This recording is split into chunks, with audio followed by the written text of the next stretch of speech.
tonight is with Josh Stein. Very excited to have Josh here, co-founder and CEO of AdhereTech. It makes smart pill bottles to improve medication adherence. Before that, he's worked at a number of great startups, like Lab 18, Stein, and Fresh Direct. I shouldn't sound surprised, right? That makes it seem inauthentic, but yes. And I'm looking forward to this one. Has been a stand-up comic, and has done great stuff. So can't wait to hear him talk. Without further ado, let me see if I can make sure this mic works. Et voila. Thank you.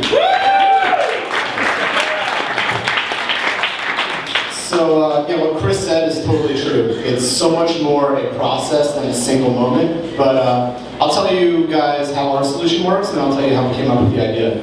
So what we've done is we've put cellular phone technology inside of the pill bottle. So this bottle is always sending us data. It tells us how many pills patients take and when they take them. We analyze that data in real time, and we compare it to what a patient should be doing, the recommended dosage schedule. If patients don't take their pills, then we intervene, and we do that in a series of ways. So during the optimal dosage time, when users should take their pill, the bottle glows blue, gently calling the user over, saying, right now you should take your meds. And once that optimal dosage time has passed and the user's missed their dose, the bottle flashes red, it beeps, and the user also gets an automated phone call or text message response. So we have on-bottle responses and phone or text message responses as well. So yeah, I came up with this idea, I guess, the earliest stages of this idea. Back in 2008, I was talking with both my parents, each of them are in healthcare, about the biggest problems in the industry, and they opened my eyes to the issue of medication non-adherence. Basically, patients don't take their pills, and it's the most costly problem in healthcare. At least $300 billion in costs, $100 billion in lost revenues every year. So I thought it'd be really important, or really neat, if someone could put a little timer on a cap that would beep when it was time for patients to take their meds. So I sat on that for like 2 years until I started business school in 2010. And my goal in business school was to graduate with a business, something that was worth pursuing. So I took a lot of classes that were entrepreneurship focused. And one of the exercises that we would do in these classes were called innovation tournaments. So basically the way these things work is you have a classroom full of, let's just say, 60 students. Every student submits an idea, it could be a website, a product, a restaurant, whatever, into a big sort of bracket system. It's like NCAA bracket style.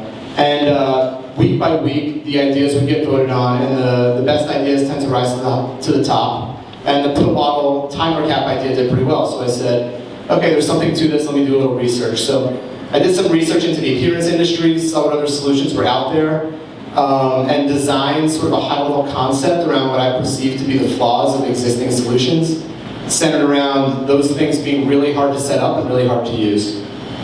So once I had this high-level concept, it was obviously a hardware device, I realized I needed some intellectual property. I could either file my own patent, which would take multiple years, or see what was available out there. So I did a patent search, just went to uspto.gov, USPatentandTrademarkOffice.gov, found this really great patent that was issued to University of Alabama a few months prior. I sent them a cold email, just telling them I was interested in it. A few months later, and some negotiations later, we had an exclusive license to that patent, and it's still the backbone of our technology today. With that patent came a really, really rudimentary prototype, a pill bottle with just some sensors on it. So we had a prototype, we had a patent, and then I decided to enter my business school's business plan competition. We didn't win, but we got some really good feedback. So now we had the patent, prototype, and a business plan.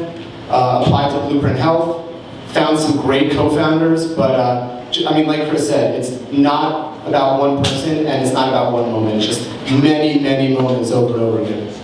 And then just before I step off, so I know there's a lot of health tech entrepreneurs in here tonight. I just want to talk about this program that's been really helpful to us. It's called Pilot Health Tech NYC. So the thinking behind this is that if you're a healthcare company, you have a very unique road to market. First, you create a product. Then you have to prove that the product works with very legitimate partners, and then you can sell it. So you can imagine that middle step's really tough because you have this brand new technology and you're asking these huge institutions to dedicate their time and resources to help you prove that it works. So Pilot Health Tech basically selects 10 early stage companies in the greater New York City area every year, gives them each $100,000 to split between themselves and what's called host institutions, so like big healthcare company or hospital, to basically perform these pilots. So we were lucky enough to be selected last year. I know the applications are open this year. Highly recommend it to every healthcare entrepreneur. But yeah, thank you.